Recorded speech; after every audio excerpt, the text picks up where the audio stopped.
David. Juste le nom, ça évoque la grandeur, un roi de légende. Mais vous savez, derrière le mythe, il y a un homme qui est plein de contradictions. Comment est-ce que la même personne pourrait être un simple berger et un roi tout-puissant? Un guerrier sans pitié et un poète super sensible. Un saint et un pécheur. C'est vraiment ce paradoxe-là qu'on va aller creuser aujourd'hui. Alors, la question, au fond, c'est ça. Berger, guerrier, roi, poète. Qui était le vrai David? Pour le savoir, eh bien, on va plonger directement dans son histoire. On va voir comment un jeune berger parti de rien a pu devenir une des figures les plus marquantes, mais aussi les plus complexes de toute l'histoire. OK, voici comment on va décortiquer la légende de David.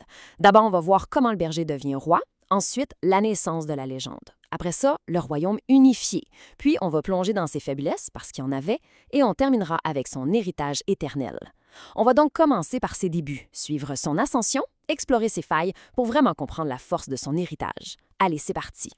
Première partie, le berger devient roi. On passe des champs de Bethléem directement au trône. Et pour commencer, faut oublier tout de suite les palais, les intrigues de cour, tout ça. Non. L'histoire de David, ça commence vraiment dans le plus simple appareil, dans les champs, à Bethléem, avec ses moutons pour seule compagnie. Alors, officiellement, sur le papier, David, c'est le 2e roi d'Israël. Mais son histoire de roi, ça commence pas normalement. C'est un vrai coup de théâtre. C'est le prophète Samuel qui va le chercher, qui le choisit pour remplacer le roi Saül, un roi qui, 10 ans, a perdu la confiance de Dieu. Et ça, c'est vraiment le point de départ d'une ascension spectaculaire. Mais avant même d'être choisi, ce qui est vraiment fascinant, c'est d'où il part. Faut bien comprendre, David, ce n'est pas un prince, là. C'est un jeune berger, le plus jeune de sa famille en plus. Il vient de la tribu du Juda, d'un petit village, Bethléem. Et ce détail-là, ce point de départ si humble, c'est ça qui change absolument tout et qui rend son parcours complètement fou. On arrive à la 2e partie, la naissance d'une légende. Comment on forge un héros pour toute une nation? C'est la question. Comment un jeune berger que personne ne connaît devient tout à coup une icône nationale? C'est vraiment ici que la légende commence à prendre forme. Et regardez sa progression, c'est juste fulgurant. En l'espace de quelques années à peine, il passe de berger à Bethléem à héros militaire, puis roi de sa propre tribu, Juda, pour finalement devenir roi de tout Israël. C'est une trajectoire qui a l'air complètement impossible, et pourtant, c'est ce qui est arrivé. Et s'il y a un moment qui change absolument tout, c'est bien celui-là, le fameux combat contre le géant Goliath.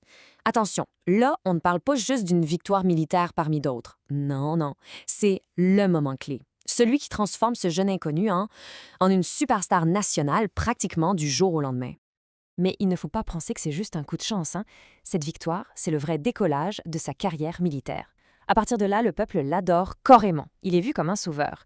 Et on peut dire que la route vers le trône, eh bien, elle est maintenant grande ouverte pour lui. 3e partie, le royaume unifié. On va voir comment il a bâti une capitale et uni un peuple. Parce que maintenant, on passe de David le guerrier à David le roi, le bâtisseur de nations. Et c'est là qu'on va vraiment voir de quoi il était capable comme leader. Son plus grand coup de génie politique, c'est simple. Il a réussi ce que tout le monde pensait impossible. Unir les différentes tribus d'Israël.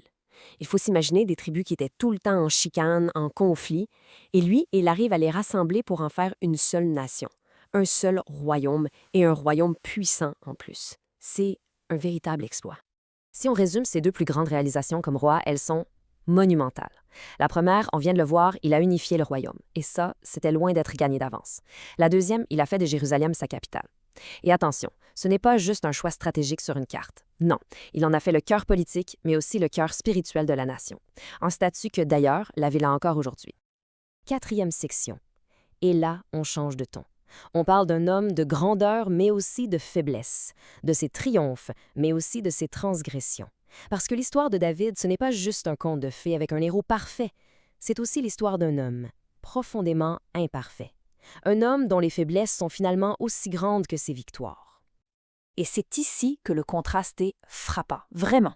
D'un côté, on a ses victoires. Il a unifié Israël, il a établi Jérusalem comme capitale, le grand roi, le visionnaire. Et de l'autre, on a ses péchés, l'affaire avec Bethsabée, les conflits dans sa propre famille, la révolte de son fils. C'est l'homme faillible. Ce sont vraiment les 2 facettes de la même médaille, du même homme. Et on ne parle pas de petites erreurs, là. Son adultère avec Bethsabée, ça le mène jusqu'au meurtre. La révolte de son propre fils Absalom, ça met le royaume à feu et à sang. C'est énorme. Mais, et c'est peut-être ça, la clé pour comprendre le personnage, David, ce n'est pas juste ses péchés. C'est aussi et surtout un homme capable d'un repentir incroyable, quelqu'un qui cherche tout le temps le pardon. Et on arrive à notre dernière partie, un héritage éternel. On va se demander pourquoi l'histoire de David nous parle encore autant aujourd'hui.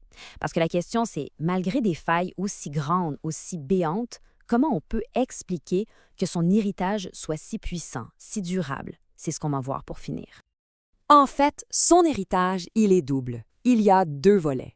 De côté, on a l'héritage politique. Il a fondé la dynastie de la fameuse Maison de David, une lignée qui va marquer l'histoire pendant des siècles. Et de l'autre côté, il y a un héritage spirituel qui est immense.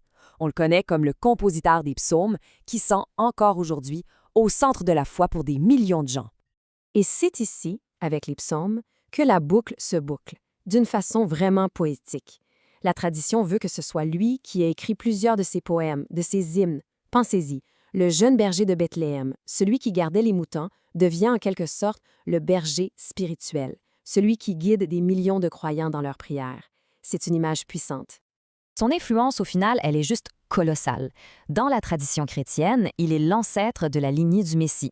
C'est une figure absolument centrale de la prière, tant juive que chrétienne. Mais même au-delà de la religion, il est devenu un symbole universel. Le symbole du leader qui est à la fois puissant, mais aussi profondément humain. Un leader qui nous montre que même après avoir commis les pires erreurs, le pardon, la rédemption, c'est encore possible. Et on va se laisser là-dessus avec cette question qui finalement résume tout le paradoxe de David.